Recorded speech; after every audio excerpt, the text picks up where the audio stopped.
not suffer defeat! This is it! No more fooling around!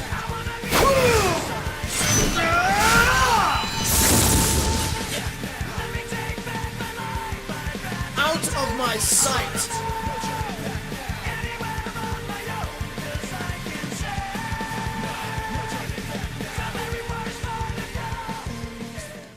So, it was requested, so here we are talking about Jin from Tekken. Now, I know he has a last name, I believe it's Kazama or something, but I'm not going to bother with that because really you don't need to know his last name, all you need to know is his first name. And you know what, I had a pretty fun time actually learning about the Tekken. You know, I was extremely stunned when I learned there was an actual storyline going on. I still don't quite follow everything. That's probably because I only focused on Jin for the most part. The endings to some of the actual games were pretty funny. I actually had a little laugh there. There's one ending where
so, you know, there's some humor there that I can find pretty funny. But with that said, let's get into Jin Kazama from Tekken. I believe his last name is Kazama. Yeah, it's Kazama, but from the rest of this video, we're just going to call him Jin. In terms of physical strength, most characters from what I've seen of this series, in terms of cutscenes, all have superhuman levels of strength. Jin, in particular, was able to punch Heihachi through a stone wall, which is his grandfather, who's who is extremely powerful in his own right for human levels.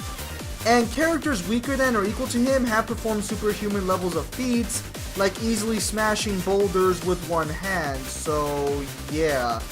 And again, as stated, these characters, most of the fighters seem to possess superhuman feats in one way or another. Since he seems to be on the stronger end of the fighters, as it seems that his family seems to be the most powerful of all the others, with the exception of a few other characters, but they're more powerful than the normal humans. So there's no reason to say these kind of feats are beyond his base form in terms of like smashing boulders and stuff. In terms of speed, again, weaker characters have been able to dodge bullets easily and even move faster than normal humans can react, so yeah. Superhuman levels of speed. The Versus Battle Wiki has him at supersonic levels of speed. Just beyond, just easily superhuman levels of speed. That's the most I'm gonna say there. His grandfather Heihachi was able to catch a bullet in his mouth and call the gun a pea shooter. So again, they can react to gunfire pretty easily. So yeah, again, superhuman levels of speed. Also, it should be worth knowing that a fat character in the game, like a really big fat character, is able to dodge bullets easily also. So yeah, Jin being able to move faster in that should be no problem whatsoever. Again, superhuman levels of speed. In terms of durability, characters, again, weaker than Jin can tank explosions and be perfectly fine, and he can also tank blows from some of the more powerful characters of the series, like his father and his grandfather Heihachi. He could even survive blows from his father while his father was in his devil form. And believe me, we're going to talk about that a bit later. That's a pretty sizable power increase. You'll see for yourselves. So yeah, he's extremely freaking durable to blunt attacks. I'm pretty sure he's durable to energy attacks too, and lightning-based attacks, since those kind of abilities seem to be prominent with his grandfather, or at the very least the lightning does. but I'm not sure on that one. I'm not sure how he also reacts to the elements either. I would assume, given that that characters weaker than him can survive explosions, he should be resilient to heat and such. But yeah, if someone could clarify that, that'd be great. But he is extremely durable for a human, especially for a human. Now, according to the Versus Battle Wiki, in the most accurate part of the Versus Battle Wiki page, Jin apparently does have a healing factor, as he was able to survive being gunned down and shot in the face. He was able to regenerate from these wounds.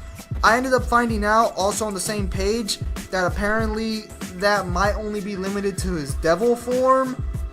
His incomplete devil form, that is. Alright, I'm not really sure on this one, actually. Apparently he does have a healing factor, because again, the powers and abilities section of the Versus Battle Wiki is usually extremely accurate. So he does have some sort of healing abilities, and it would make sense that this is only in his devil form. Yeah, because he has a devil form, and then he has a true devil form, from what I understand. I'll talk about that a bit later. So, yeah, he does have a healing factor in his devil form for sure. Not sure if that extends to his base form.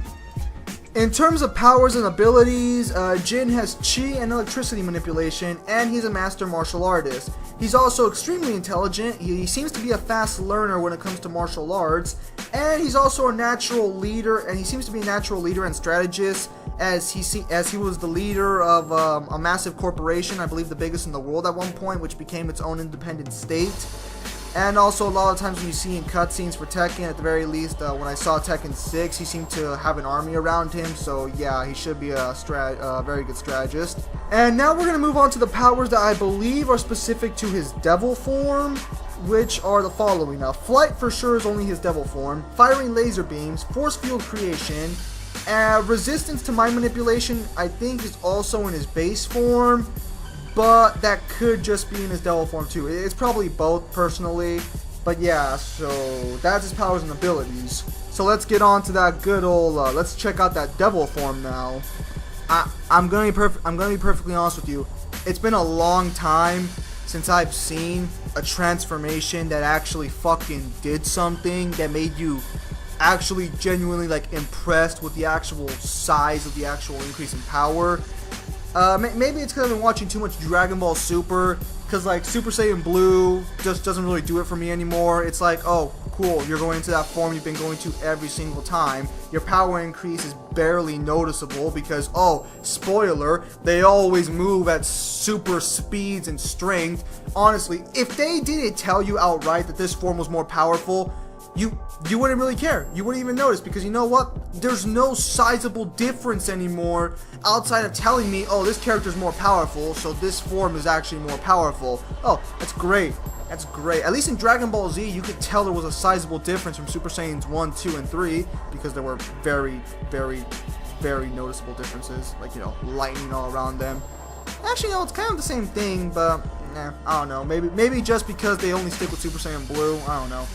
But again, Jin's devil form and his father's devil form was a very nice change of pace. Apparently in the devil form, which again, as mentioned, it's a massive power increase from the base form. Like, yes, thank you. Finally a transformation that actually shows some sizable fucking difference in terms of power. The Versus Battle Wiki has the devil form saying that it transforms an innumerable amount of times, or that it increases the cellular structure of a human, or the cellular compounds of a human to an infinite number of times, or an immeasurable number of times. But here's the thing: according to the English dub of Blood Vengeance, which is I believe where they also got their number 2. The actual Robot Girl states that it only increases the cellular compounds to 10 times a normal human's level. I believe that's only the physical aspect of the transformation, however. And again, 10 times might not sound like much, but keep in mind, this is a character who can tank explosions and I believe massive boulder crushing blows easily. So 10 times is actually a significant number. Also, as mentioned earlier, it seems that in this form is where he has the healing factor, and Jin also has the ability to control this devil form with just his sheer will alone. Apparently, his father needed some sort of cells or something to actually control it on his own. I don't know. I'm not very familiar with that one. this power ended up coming around because his father ended up selling his soul for the power, and then I guess when Jin was born, he just got the power too naturally. So kind of cool, kind of not. I can see the downside to it, but you know, again, massive power increase. And yeah, that's about how powerful Jin is from Tekken. The versus battle wiki I think has him at around town level, which I can kind of see, kind of not. I don't know. If I end up doing a versus matchup, I'll make a raw power estimate for him, because I doubt town level is truly where he's at personally, but I can't really go any farther than that as of right now, because you know, I'm just here finishing this off. So yeah, that's how powerful Jin is. Definitely one of the more powerful human characters in his base form that we've encountered, and his transformation, while nothing to scoff at, it's ultimately not that powerful. Its physical implications are amazing, but outside of that, it's not really that big of a deal. I mean, yeah. So yeah, thank you for your time as always. Have a nice day, or no, have a nice night. It's actually nighttime while I'm recording this. And yeah, this week, I don't know what the versus matchup this week is, but I do know for sure I will have up the, I've been slacking on my hypothetical Devil May Cry 5 for Dante, so I'm just going to do the last 3 videos in one video and just get that over with. The last things I need to cover are boss battles, Bloody Palace, and then I need to briefly go over what their playstyles will be like for the 3 playable characters in Dante's campaign. So yeah, again, thank you for your time as always, and have a good night.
なんなんだ